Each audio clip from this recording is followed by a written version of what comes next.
Assalamualaikum. Jangan lupa like, comment, and subscribe. Bye.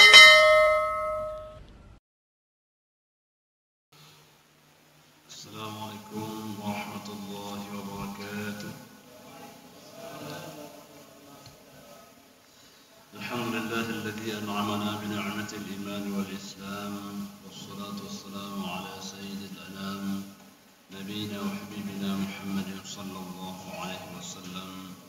Allahumma la ilma lana illa ma 'allamtana. Allahumma 'allimna ma yanfa'una wanfa'na bima 'allamtana innaka antal azizul hakim. فقال تعالى في كتابه الكريم وهو أصدق القائلين أعوذ بالله من الشيطان الرجيم بسم الله الرحمن الرحيم فبما رحمة من الله لنت لهم ولو كنت فظا غليظ القلب لانفضوا من حولك فاعف عنهم واستغفر لهم وشاورهم في الأمر فإذا عزمت فتوكل على الله إن الله يحب المتوكلين. Alhamdulillah, tiada kata yang paling indah, tiada mutiara yang paling berharga selebih kita bersyukur nikmat Allah Subhanahu wa taala, nikmatul ijab wa nikmatul imdad. Nikmat Allah telah adakan kita setelah kita tidak ada, dan nikmat fasilitas Allah yang tidak pernah putus-putusnya. Semoga semakin bertambah nikmat Allah, semakin bertambah pula syukur kita kepadanya. Salawat dan salam sama-sama kita sampaikan kepada junjungan alam Habibullah wa Nabiullah Rasulullah sallallahu alaihi wasallam, Sayyidil awwalin wal akhirin, imamil muttaqin, yang ucapan perbuatannya adalah samudra yang tiada bertepi. Seindah apapun kita melihat ucapan orang lain, tapi tidak akan sampai keindahan ucapan Rasulullah sallallahu alaihi wasallam. Jemaah rahmatullah subhanahu wa ta'ala, maka pada kesempatan yang mulia ini marilah kita lanjutkan samudra ini. Perkataan Nabi sallallahu alaihi wasallam dan perbuatannya menjadi teladan bagi kita semua. Jemaah rahmatullah subhanahu wa ta'ala, pada hadis yang akan kita bacakan ini, hadis yang bagaimana membedakan antara perbuatan dosa dan perbuatan yang berpahala. Apa ukurannya? Apa timbangannya? Jemaah rahmati Allah, haddatsana Ibrahim bin Al-Munzir, haddatsana Ma'nin an Muawiyah an Abdurrahman bin Jubair an abihi an Nawas bin Sam'an al-Ansari radhiyallahu anhu annahu sa'ala Rasulullah sallallahu alaihi wasallam 'anil birri wal ithmi. Jadi Sam'an ini bertanya kepada Nabi sallallahu alaihi wasallam, wahai Rasulullah, bagaimana kita pahami mana yang disebut kebaikan, mana pula yang disebut dengan kejahatan? Mana kita sebut perbuatan yang berpahala, mana pula membedakan dosa? Nah, jadi inilah istilahnya kalau orang sakit itu sudah ada alat ukur sendiri. Nah, ini udah naik gula, udah ada alat ukurnya. Nah, jadi alat ukurnya apa? Sabda Nabi sallallahu alaihi wasallam, al-birru husnul khuluq. Adalah yang baik itu, perbuatan yang baik itu adalah akhlak yang baik. Senyum, sapa, itu sudah baik. Ya. Tidak pernah lihat kita, mata kita, atau pandangan kita, atau wajah kita ini cemberut. Tidak. Sudah baik, akhlak yang baik. Apalagi wal ithmu, perbuatan dosa itu adalah ma haka fi nafsika, sesuatu yang membuat engkau susah. Nah, jadi kalau kita ada yang susah, setelah kita berbuat kok susah, nah ini tandanya dosa. Orang kalau habis nyuri susah nggak? Habis nyuri susah, nah dosa itu. Jadi kata Nabi, dosa itu mahaka fi nafsika, sesuatu yang membuat engkau gelisah. Itu yang pertama. Yang kedua apa? Wa karihta ayat tali alaihin nasu, dan yang kedua kamu khawatir bila orang tahu. Ini kalau orang tahu macam mana? Ini dosa. Jadi dosa itu ukurannya dua. Yang pertama, engkau merasa susah, gelisah, gundah, tak nyaman. Yang kedua, kamu takut ketahuan. Nah, kalau ketahuan, ini jangan bilang-bilang orang. Ini ketahuan. Inilah ukuran indikatornya. Inilah indikator apa cara ukurnya. Kalau ada dua itu pada perbuatan kita, jangan-jangan itu perbuatan dosa. Nah, jadi mudah saja. Semua kita boleh bawa alat. Alat itu bisa ukur. Yang pertama kita kok gelisah. Yang kedua kok takut orang tahu. Ini kalau tahu macam mana? Itulah saya coba takut. Itu tanda perbuatan dosa. Tanda. Tapi tidak mesti berdosa. Tapi itulah tandanya. Tandanya. Nah, kalau itu terjadi, misalnya kita ngomongin orang, kalau dia datang kira-kira mana? Ada dia. Itu dosa enggak? Dosa. Maunya kalau enggak dosa, makin ada dia senang kita. Malah kita besarkan suara biar dengar dia, kan gitu. Nah, jadi kali pun ada dia. Itu tanda. Itu jadi jemaah rahmati Allah, Nabi telah berikan kita bagaimana ukurannya. Ya. Ukurannya itu. Yang pertama kita gelisah, yang kedua adalah kita khawatir ketahuan sama orang lain. Jadi kalau perbuatan berpahala senang kita, bahagia kita berikan sedekah orang. Kalau ketahuan susah enggak? Senang aja kita. Memang kenapa orang sedekah kok? Ini jawabannya. Tapi kalau nyuri, riba, namimah, fitnah, ya mesti ada rasa gelisah. Ternyata teman rahmatullah, hidup ini mencari kegelisahan atau ketenangan? Mencari ketenangan. Ala bizikrillah tatma'innul qulub. Ingatlah, dengan berbuat zikir engkau menjadi tenang. Ternyata semua ibadah ini tenang. Salat ini tenanglah. Tenang. Teman rahmatullah subhanahu wa ta'ala, jadi sudah ada ukurannya. Bawalah ukuran ini kemanapun kita berada. Untuk apa Pak? Ya biar mudah ukur lah. Ini kayaknya udah dekat dosa. Bawa kemana-mana kita pergi, bawa ukuran ini, bawa indikator ini, bawa alat ini, agar kita tahu hari ini dosa udah berapa ya. Kira-kira udah 3 kali tahu kita. Sebelum Allah beritahu, kita sudah bisa ukur ukuran awal. Itu. Jadi oleh karena itu jangan orang merasa tak pernah berdosa, padahal berenang di dalam perbuatan dosa. Kenapa? Karena dia tak pernah bawa alat ukur. Allah yang rahmat Allah subhanahu wa ta'ala, setelah kita bicara alat ukur, kita bicara apa yang kita ukur. Babul bukhl. Salah satunya adalah perbuatan bakhil. Bakhil apa itu? Pelit. Pelit apa? Pelit, ya pelit. Kikir. Dia rupanya banyak kosakatanya. Kikir, pelit, ya. Bakhil. Bakhil ini bertingkat-tingkat. Ada bakhil untuk orang lain. Kalau untuk dirinya itu sebanyak apapun tidak apa-apa, asal jangan kasih orang. Ada juga bakhil jangankan untuk orang, untuk dirinya aja bakhil dia. Untuk keluarganya pun bakhil. Itu ada juga, itu tingkat lebih tinggi lagi. Ada bakhil. Jemaah rahmati Allah, haddatsana Abdullah bin Abi Aswad. Qala haddatsana Humaid bin Aswad عن الحجاج الصواف قال حدثنا أبو الزبير قال حدثنا جابر رضي الله عنه قال رسول الله صلى الله عليه وسلم Nabi sallallahu alaihi wasallam bersabda, "Man sayyidukum ya Bani Salimah?" Siapakah zaim? Siapakah pemimpin suku Anda wahai Bani Salimah? Nabi tanya, "Siapa man sayyidukum?" Ini pemimpin suku Anda ini siapa? Qala Jadd bin Qais. Ibnu Qais, namanya Jadd bin Qais.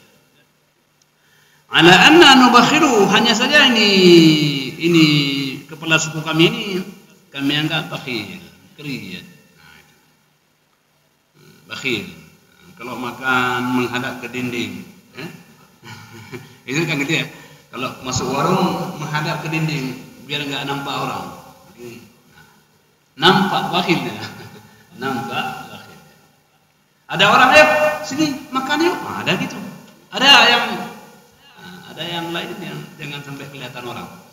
Kalau susah itu baru cari orang. Kalau susah cari orang. Tapi kalau lagi mudah dia menghindar, jangan ada orang. Ini model. Ada juga yang kedua, kalau susah dia menghindar, tapi kalau mudah dia sini makan yuk. Ini lain lagi. Kita termasuk tipologi yang mana? Yang susah cari orang atau waktu mudah cari orang? Kalau udah susah baru cari orang. Jadi kalau ketemu dengan dia yang kita kira susah aja, mulai dari A sampai Z susah, akhirnya kita susah juga. Akhirnya orang kalau ketemu dia menghindar, awas susah kamu, menghindar. Karena kalau ketemu selalu bicara yang susah. Kali-kali ajak makan ajak minum kan senang orang. Ini susah aja. Saya ini lagi susah, besok susah lagi. Jangan sekali-kali aja orang bikin orang senang. Jadi jemaah rahmat Allah Subhanahu wa taala, Nabi kemudian mengatakan, wa ayu dawa'in adwa minal bukhul.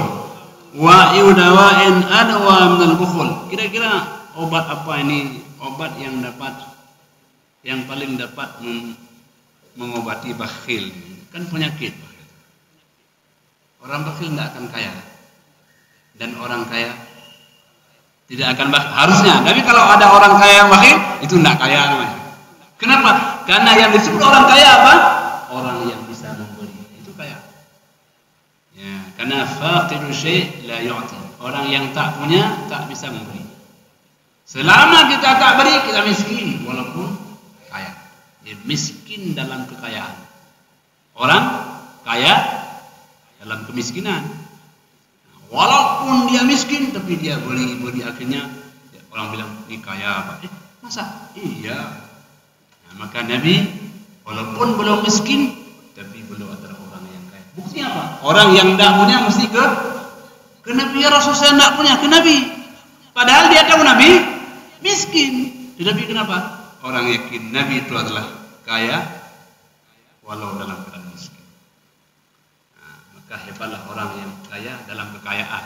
Ini hebat. Akan hebat lagi orang kaya dalam kemiskinan. Itu hebat lagi. Akhlaknya, budi pekertinya, jiwanya itu yang kaya. Kalau harta kan relatif ya, relatif.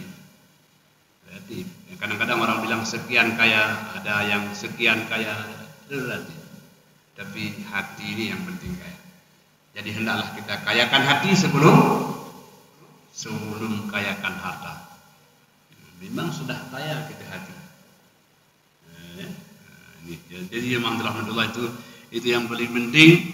Jadi memang rahmatullah kata Nabi. Nah, obat apa yang paling bisa mengobati orang bakhil? Bal sayyidukum Amr bin Jamuh. Bahkan pemimpin kalian, suku kalian namanya Amr bin Jamuh. Kenapa dia? Karena Amr bin Jamuh adalah wa kana amal ala asnam fil jahiliyah, dia orang yang memang dia bikin berhala pada masa jahiliyah. Tetapi coba lihat Nabi bedakan, memang ada konteks dia berbuat salah, tapi jangan lupa kebaikan. Ya kan? Kadang-kadang kalau orang salah lupa semua kebaikannya.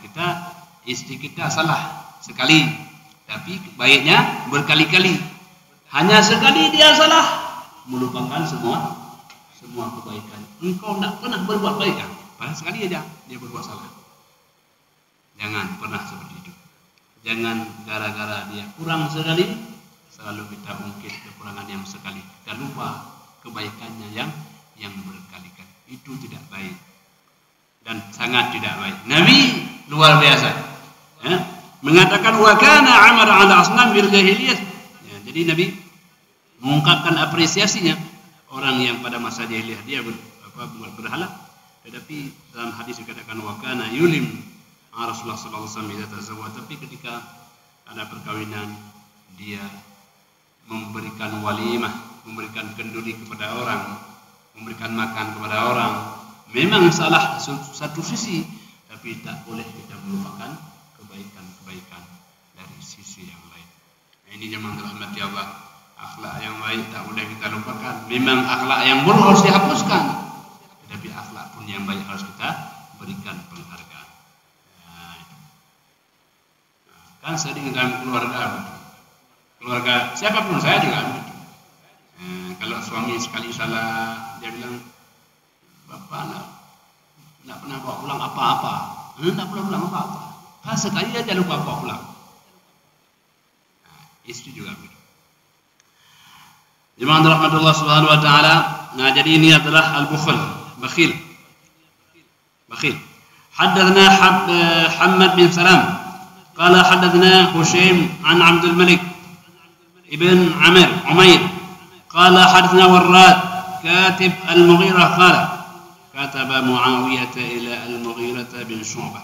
Pada suatu hari Muawiyah menulis sepucuk surat kepada Mughirah bin Syu'bah, an uktub ilayya bi syai' sami'tahu min Rasulullah sallallahu alaihi wasallam. Kata dia, tulislah kepada saya sesuatu yang pernah engkau dengar dari baginda Rasulullah sallallahu alaihi wasallam. Kata Muawiyah kepada Al-Mughirah. Muawiyah sahabat, orang yang dekat dengan Nabi. Tapi ilmu ini ambil dari siapa saja, dari mana saja, walaupun dari anak kita, dari cucu kita, dari pembantu kita. Ilmu adalah permata, walaupun keluar dari lumpur yang hitam kelam, tetap dia berkilau yang akan menari dunia. Jadi jemaah rahmati Allah, kata Muawiyah, tulislah kepada saya apa yang pernah kau dengar daripada baginda Rasulullah sallallahu alaihi wasallam. Jadi haus ilmu. Jadi orang yang alim itu haus ilmu. Orang yang kaya itu haus harta. Makanya dikatakan bahwa ada dua pencari yang tidak pernah berhenti. Semua yang lain berhenti, tapi dua yang tidak pernah berhenti. Apa itu? Pencari ilmu dan pencari harta. Tidak ada orang yang berilmu, orang alim bilang saya pandai kali. Ya tidak ada itu. Yang bilang begitu tidak alim. Tidak pernah ada orang kaya bilang saya akan kaya kali Pak, tidak perlu lagi harta. Ada? Ada enggak? Saya akan ini kaya kali, saya tidak pernah nih. Ada. Jadi orang alim dan orang kaya, dua pencari yang tidak pernah berhenti. Semakin banyak ilmu orang, semakin terasa kejahilannya. Semakin kaya orang, semakin terasa kemiskinannya. Betul ya? Nah, kalau salah ya kita betulkan. Jadi itu jemaah rahmati Allah. Jadi hamba Allah yang dimuliakan Allah Subhanahu wa taala, tulislah kepada saya, kata sahabat Muawiyah, apa yang pernah kau dengar dari baginda Rasulullah sallallahu alaihi wasallam. Maka tulislah Al-Mughirah, ditulis. Nah, jadi kalau sudah nulis ini apa? Tulisan adalah ikatan yang tak pernah hilang. Jadi oleh karena itu orang yang menulis itu orang yang mengabadikan sesuatu yang tidak abadi. Umur kita akan selesai, tapi yang kita tulis akan tetap ada dan tak pernah terlupakan. Apa dia tulis? Anna Rasulullah sallallahu alaihi wasallam kana yanha adalah baginda sallallahu alaihi wasallam melarang daripada apa yang Nabi larang. Yang pertama, qila wa qala, menyambung kata seorang ke orang lain. Kata fulan begini, di fulan bilang lagi begini. Qila wa qala, orang bilang begini, kita sambung lagi begitu. Begitu, begini lagi. Akhirnya awal kata itu 1 meter, kita sampaikan 3 meter. Disambung lagi orang 5 meter. Sambung lagi 5 kilo. Itu qila wa qala. Kan? Qila wa qala. Yang kedua apa? Yang kedua wa idha'atil mali, menyia-nyiakan harta. Jadi kalau kita punya harta, jangan pernah sia-siakan. Apa sia-sia? Bernafkahkan pada hal yang tidak berguna. Main judi, minuman keras, itu punya. Tapi kalau bersedekah, tidak apa-apa. 1 miliar, kira-kira boros enggak? Sedekah 1 miliar, boros enggak? Enggak. Kenapa enggak? Karena hakikat yang kita sedekahkan titipan akan kita ambil kembali. Yang kita beri ini adalah yang kita simpan untuk kita ambil kembali di sana. Nah, itu jadi oleh karena itu makanya orang bersedekah 5 miliar, 10 miliar, dia sebenarnya bukan memberi, dia sedang menyimpan harta untuk diambil kembali. Kenapa kita simpan harta kepada sedekah? Karena tidak mungkin kita bawalah. Kalau orang meninggal bilang, nanti masuk ke kuburan ya, bisa nggak? Kalau pun dimasuk dimakan sama tanah, habis juga kan? Tidak mungkin. Maka yang kita sedekahkan adalah kita bilang, ini simpan ya, nanti di sana ambil lagi. Oh ya, oh boleh. Kata Pak BKM boleh. Nah, Bapak simpan di sini, nanti ambil di sana. Di mana Pak? Di pura nanti. Oh sana. Jadi tidak ada yang sia-sia yang kita sedekahkan. Tetapi kan biasanya yang kita sedekahkan sedikit, enggak? Yang tinggal banyak. Yang sedekahnya 2.000, yang ditinggal 2 juta kan gitu ya. Ada orang yang sedekah 2 juta tinggal 2.000. Nah, mungkin ada tapi lama kali adanya. Ada Pak orang sedekah 2 juta tinggal 2.000. Nah, ada tapi agak jarang atau jarang sekali. Jarang sekali. Pakai panjang gitu. Jangan Allah Subhanahu wa taala. Nah, jadi oleh karena itu apapun yang kita sedekahkan itu tidak boros, tidak ada yang sia-sia. Karena menyedekahkan itu adalah menyimpan untuk kita ambil kembali. Rabbi laula akhartani ila ajalin qarib law saddaqa wa ankum minas salihin. Ya Allah, kalau boleh enggak saya jangan ditarik nyawa sebentar aja. Enggak apa? Mau sedekah. Nah, mau sedekah ya. Kenapa mau sedekah? Karena sedekahlah yang dapat mengalirkan walaupun kita sudah berada di dalam tanah. Sedekahnya kipas angin, enggak? Entah listriknya apapun ini sedekah nih. Orangnya boleh jadi sebagian sudah meninggal dunia. Tetapi karena sedekahnya masih berputar, maka dia merasa dingin di dalam kuburan yang sempit itu akan diluaskan oleh Allah Subhanahu wa taala. Kuburan itu kan sempit, tidak ada kuburan luas. Sedikit ya. Tetapi dengan sedekah itu Allah luaskan. Wakaf kita ini itulah yang pertama sekali kita rasakan ketika masuk di dalam kuburan. Kan belum ada yang pengalaman masuk kan? Belum lah. Kalau sudah ada pengalaman nggak kembali lagi. Sekali pengalaman dia, pengalaman yang tidak akan kembali. Bisa. Maka tidak ada cerita di sana bagaimana. Tapi kita dengar hadis Nabi Sallallahu Alaihi Wasallam. Nah, jemaah rahmatullah Subhanahu Wa Taala. Berbahagialah kita orang yang pernah mengantarkan jenazah. Berbahagialah kita orang yang pernah mengumikan jenazah. Oh, masya Allah. Ini giliran dia ya. Nanti saya juga akan begitu. Akan ada rasa seperti itu. Maka orang yang datang yang salat jenazah itu dia mendapat pahala sebesar gunung Uhud. Terima kasih.